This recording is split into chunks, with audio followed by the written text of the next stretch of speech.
ನಮಸ್ತೆ Anvay kitchen and ಕ್ರಿಯೇಷನ್ಸ್ಗೆ ಸ್ವಾಗತ friends. ನಾನಿವತ್ತು ಮೂಲಂಗಿನ ಬಳಸ್ಕೊಂಡು ಹಸಿಯಾಗಿರುವಂತಹ ಸಾಸಿವೆ ಅಥವಾ ರೈತ ಅಂತ ಏನು ಹೇಳ್ತೀವಿ ಅದನ್ನ ಹೇಗೆ ಮಾಡೋದು ಅಂತ ನೋಡೋಣ. ಮೊದಲಿಗೆ ನಾನಿಲ್ಲಿ ಮೂಲಂಗಿ ಮೇಲ್ಗಡೆ ಇರುವಂಥ ಸಿಪ್ಪೆಯನ್ನು ತೆಕ್ಕೊಂಡಿದ್ದೀನಿ. ಆನಂತರ ಚೆನ್ನಾಗಿ ವಾಶ್ ಮಾಡಿ ಈ ರೀತಿ ಸಣ್ಣ ತುರಿ ಬರೋ ರೀತಿ ಇದನ್ನು ತುರ್ಕೊಳ್ಬೇಕಾಗತ್ತೆ. ನಾನಿಲ್ಲಿ 3 ಮೂಲಂಗಿಗಳನ್ನು ಬಳಸ್ಕೊಂಡಿದ್ದೀನಿ.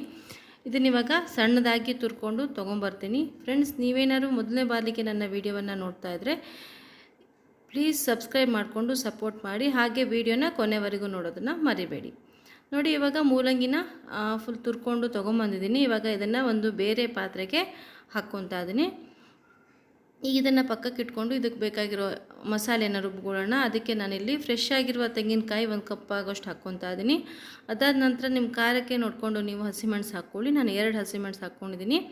ಮೂಲಂಗಿ ಕೂಡ ಸ್ವಲ್ಪ ಖಾರದ ಅಂಶ ಇರುತ್ತೆ, ಅದಕ್ಕೋಸ್ಕರ ನೋಡಿಕೊಂಡು ಖಾರವನ್ನು ಹಾಕ್ಕೊಳ್ಳಿ. ನಂತರ ಸ್ವಲ್ಪ ನೀರನ್ನು ಸೇರಿಸ್ಕೊಂಡು ಚೆನ್ನಾಗಿ ಇದನ್ನು ರುಬ್ಕೊಂಡು ತೊಗೊಂಬರ್ತೀನಿ. ನೋಡಿ, ಚೆನ್ನಾಗಿ ರುಬ್ಬಿದಾದಮೇಲೆ ನಾವು ತುರಿದಿಟ್ಟಂತಹ ಮೂಲಂಗಿಗೆ ಈ ರುಬ್ಬಿದಂತಹ ಕಾಯಿ ಮತ್ತು ಹಸಿಮೆಣಸಿನಕಾಯಿ ಏನು ರುಬ್ಬಿದ್ವಿ ಅದನ್ನ ಹಾಕ್ಕೊಳ್ಳೋಣ. ಹಾಕಿದ ನಂತರ ಅದಕ್ಕೆ ರುಚಿಗೆ ತಕ್ಕಷ್ಟು ಉಪ್ಪನ್ನು ಸೇರಿಸ್ಕೊಳ್ಳೋಣ. ನಂತರ ಒಂದು 2 ಕಪ್ ಸೌಟ್ ಆಗೋಷ್ಟು ಅಥವಾ 1 ದೊಡ್ಡ ಕಪ್ ಆಗೋಷ್ಟು ಮೊಸರನ್ನು ಇದಕ್ಕೆ ಹಾಕಿ ಮಿಕ್ಸ್ ಮಾಡ್ಕೊಳ್ಳೋಣ. ಇದನ್ನ ಸ್ವಲ್ಪ ಗಟ್ಟಿಯಾಗಿಯೇ ಮಾಡ್ಕೊಳ್ಬೇಕು, ತುಂಬ ನೀರಾಗೆಲ್ಲ ಮಾಡಿಕೊಂಡ್ರೆ ಟೇಸ್ಟು ಚೆನ್ನಾಗಿ ಬರೋದಿಲ್ಲ. ನೋಡಿ, ಈ ರೀತಿ ಚೆನ್ನಾಗಿ ಮಿಕ್ಸ್ ಮಾಡಿದ ಆದಮೇಲೆ ಇದಕ್ಕೊಂದು ಒಗ್ಗರಣೆಯನ್ನು ಮಾಡ್ಕೊಳ್ಬೇಕು.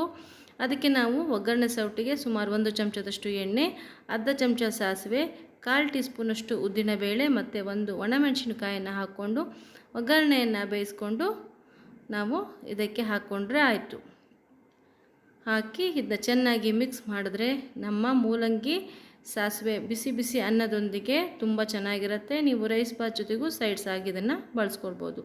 ಈ ರೆಸಿಪಿ ನಿಮಗೆ ಇಷ್ಟ ಆಗಿದ್ದರೆ ಲೈಕ್, ಶೇರ್, ಕಮೆಂಟ್ಸ್ ಮಾಡಿ. ನೀವಿನ್ನೂ ಸಬ್ಸ್ಕ್ರೈಬ್ ಮಾಡಲಿಲ್ಲ ಅಂದರೆ ಸಬ್ಸ್ಕ್ರೈಬ್ ಮಾಡ್ಕೊಂಡು ಸಪೋರ್ಟ್ ಮಾಡಿ. Thank you for watching.